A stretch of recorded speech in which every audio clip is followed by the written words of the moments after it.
Have you ever wondered what it looks like when divinity and humanity crash into each other in a moment of just pure agony?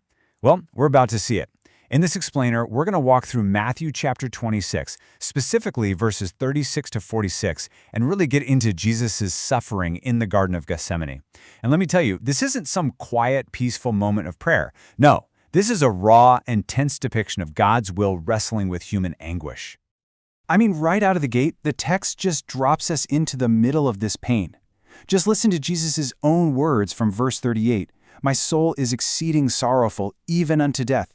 Tarry ye here and watch with me." Wow, the weight of those words is just immense. And right there, that sets the tone for everything that follows. We're talking about a sorrow so deep it feels like it could kill him, and this simple plea for his friends to just be there with him. So where is all this happening? Verse 36 tells us, "Then cometh Jesus with them unto a place called Gethsemane." So they've just had the Last Supper, they've been on the Mount of Olives, and now they arrive here. And he tells most of the disciples, "Sit ye here while I go and pray yonder." This place wasn't just some random spot. It was the chosen arena for an unimaginable spiritual fight. And what's really interesting here is how Jesus creates these layers of intimacy. In verse 37, he leaves the larger group behind, but he takes his inner circle, Peter and the two sons of Zebedee, James and John, a little further with him. And remember, these are the same three who saw his glory at the Transfiguration. He wanted them to be the closest witnesses to his suffering, just as they were to his glory. And it's here, with his closest friends nearby, that the full force of what's coming just begins to crash down on him. The text says he began to be sorrowful and very heavy. You know, this isn't a passive kind of sadness. It's an active, crushing weight. It's the beginning of the atonement, an agony that's both emotional and spiritual, and it's pressing down with just incredible force. Okay, so this is where we get to the absolute heart of the struggle. It's this conflict between two powerful ideas, symbolized by the cup and the will. You can think of the cup as all the suffering and divine judgment Jesus is about to take on, and the will is his unshakable commitment to God's plan, no matter what it cost him personally. And in verse 39, we hear his first prayer. He literally falls on his face, a posture of just complete humility and desperation, and he makes this plea. But listen closely, because there are two parts. First, you have the raw human cry. "If it be possible, let this cup pass from me." He's asking if there's any other way. But then, it's immediately followed by the ultimate surrender. "Nevertheless, not as I will, but as thou wilt." So, what exactly is this cup?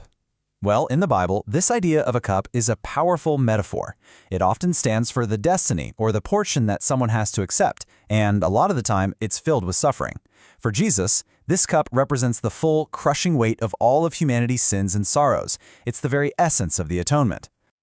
Now, while this epic spiritual battle is happening, the camera kind of pans back to the human element. Jesus asked his closest friends for one simple thing: just stay awake with him.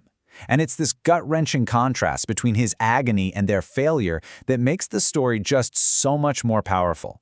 And it sets up this next moment of incredible isolation.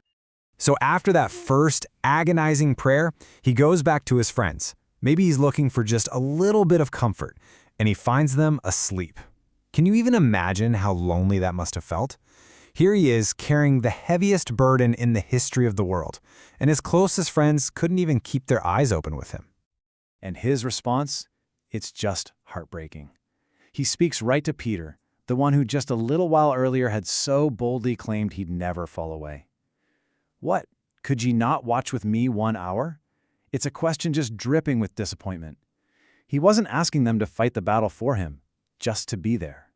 Just for 1 hour. But even in his disappointment, he's still a teacher. He warns them in verse 41, "Watch and pray, that ye enter not into temptation." And then he gives us this absolutely timeless insight into being human. The spirit indeed is willing, but the flesh is weak. It's kind of both an explanation for why they failed and a warning for the test that's coming for all of them. And you can really see the arc of his struggle through his three prayers. The first one, in verse 39, is him asking if there's any other way. "Let this cup pass, not as I will, but as thou wilt." But the second prayer, in verse 42, shows a deeper level of acceptance. "If this cup may not pass, thy will be done." See the shift? He's not asking to avoid it anymore. He's accepting it. And the third time, in verse 44, he says the same words, cementing that resolve. It's a journey to total submission. After that second prayer, he goes back and what does he find? There's sleep. Again. Verse 43 says, so simply, for their eyes were heavy. And this happens again for a reason. It just hammers home the point that he was completely and utterly alone in this. No human could share this burden. But after that third prayer, everything changes. The internal struggle, the wrestling, it's over. A decision has been made and it's been accepted. And now the whole mood shifts from this quiet agony to the unavoidable action that's about to happen. The time for prayer is done. The time for betrayal has arrived. He comes back to his disciples one last time, and his words in verse 45 have this really sad, ironic twist. He says, sleep on now and take your rest. The moment when their support would have meant everything, it's past. The chance to watch and pray with him is gone. And then, in the very same breath, bam! He jolts them back to reality. The tone shifts on a dime. That moment of rest is shattered by this urgent announcement. Behold, the hour is at hand, and the Son of Man is betrayed into the hands of sinners. The time for rest is over before it even started. And in the final verse, verse 46, all that agony gives way to action. Rise, let us be going. Behold, he is at hand that doth betray me.